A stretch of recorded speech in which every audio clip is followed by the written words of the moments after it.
people ask me, I would describe it as roller coaster. Kasi good news, and then after a day, 2 days, meron kang bad news.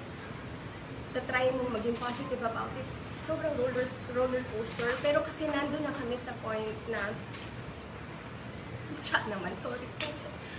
Ano na to? Patapos na to. Hindi ko alam kung paano nila patutunayan kung sinasabi nila. And then suddenly, may reverse. So, alam mo yun, yung parang nakikita mo na yung katapusan eh. Pero, yun nga. And then, binalik ka dun sa same feeling nung before, nung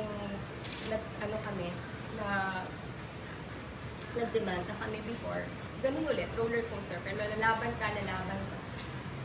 This time, parang yung bagsak sa'yo ng mga balita. Parang hindi ka makapaniwala. Parang ina-attack na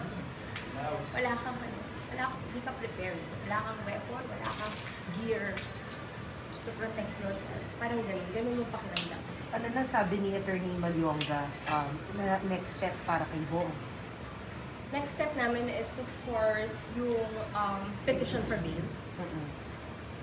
Ilalaban pa rin yun. I know it is not bailable, pero yun na. Bakit kasi may bail? Diba?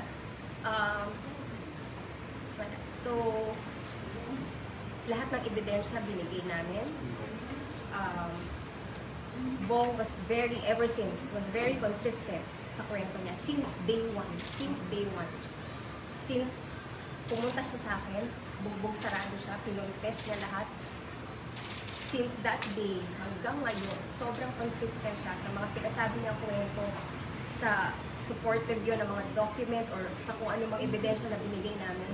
So, hindi ko alam kung anong nakikita nilang probable cause. Anong reaction niyo na pinapalipat siya sa Taguig? Of course, that's very scary. Kasi, threat yun sa buhay niya. Basta very scary. Very scary for Bong. Pero yun, I think the lawyers also filed a motion para wag umabot doon. Pero ako, right now, ang worry ko yung security for Bong. Yun na lang, nandito na kami. So, lalaban na lang kami. May case na eh. So, lalaban kami. At alam ko, mapapanalo namin to. My God, mapapanalo namin to. But, for the meantime, at least yung security na. Natatakot ako for yung nalipan siya sa kanya. Natutuwa kami, Tanya, very positive ka pa rin despite yung hinagpis mo. Of course. Kita ko ito lahat as it. I mean, ito yata ang pastime ko, basahin yung kung anong meron kami na. So, sobrang hirap. Okay, yung buhos ng suporta, Tanya, ang dami na, no? Siguro, pasalamatan tayo sa buhos ng suporta sa gumugulong sa social media yung support ko. Thank you. I don't read. Hindi ako ganun ka-strong. Oh? Hindi ako strong. But there's an outpouring. Pero Justice for Bong. Pero yung friends, siguro kasi alam ko na meron akong mga ilang messages na makikita rin na syempre hindi rin naman lahat naniniwala kay Bong. So takot ako doon. Takot ako sa messages na nun. So I'd rather not read. Pero yung mga friends would screenshot and send me sobrang nagbibigay ng strength. Kaya sobrang thank you. Hindi ako ganun ka-strong. I'm just being strong. Ito. Hindi ako pumasok dun sa commitment na magpakasal sa kanya o makasama siya for nothing. Nung nangyari to, mag-boyfriend-girlfriends parang kami, nakita ko kung gaano siya nagsasabi ng totoo. Kaya, pinakasalan ko pa rin siya. So, lalaban ako. At kaka-anniversary nila? Yes. Kaka-anniversary nila? Yes, indeed. May ba, parang nagparamdam ba si attorney, yung legal counsel ni Bong before nag-anniversary kayo, na may ganitong mangyayari? Or? Oh, that's funny kasi yun yung sinasabi ko sa'yo na may good news, may bad news. Aha. So yun yung time na pwede ba kaming mag-celebrate, mag-bakasyon or something.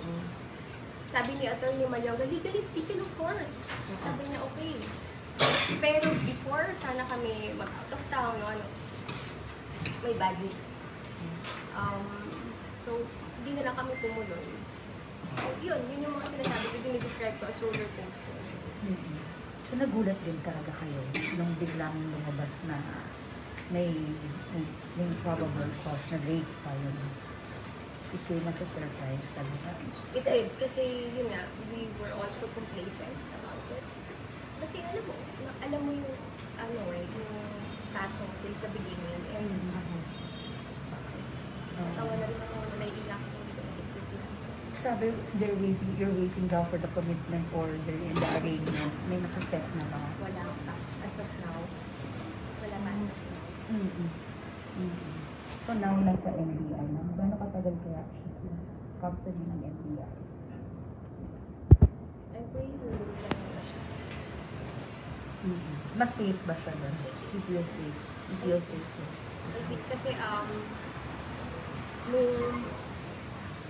nung nagsampa naman kami ng kaso against Cedric, parang Doon din sila nakabitin. yung NBI din naman kasi, siguro yung nakakuha ng loob namin, yung time na nasa ospital pa si Bong noon, I don't know if you could recall, nasa ospital pa si Bong noon, sila din naman yung mga kausap namin na parang kung nagtanong sa amin kung ano talaga nangyari. So, Naguguluhan kami. Bakit ginawa mo rin yung kaso?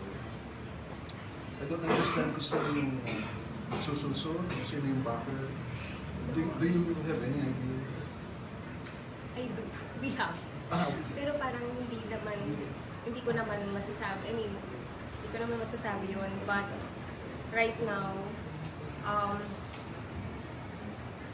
siguro mas marami pang masashare yung legal team namin or si Atty. Malyonga to be specific. Pero right now, siguro yung talaga yung gusto kong description na nararamdaman namin. Parang we suddenly feel attacked. Parang wala kaming kalaban-laban kasi nga, saan galing? May kilala mo kay Yayon sa bagong mga political climate sa bagong administrasyon, kumbaga may power play doon. I hope wala. I hope wala. That would be very sad. I hope wala. Pero naniniwala. Personal tong issue eh. May galit na ganito. Hindi ko alam. So, dun lang.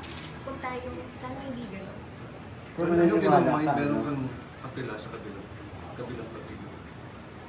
What do you mean? Kung may message ako Yes, sa yes. kanila. Ang gusto ko lang sabihin na alam naman nila kung ano yung totoo. Alam nila. So, sa akin may kasalanan si Bo. Sa akin. Inamin niya yun mula noon.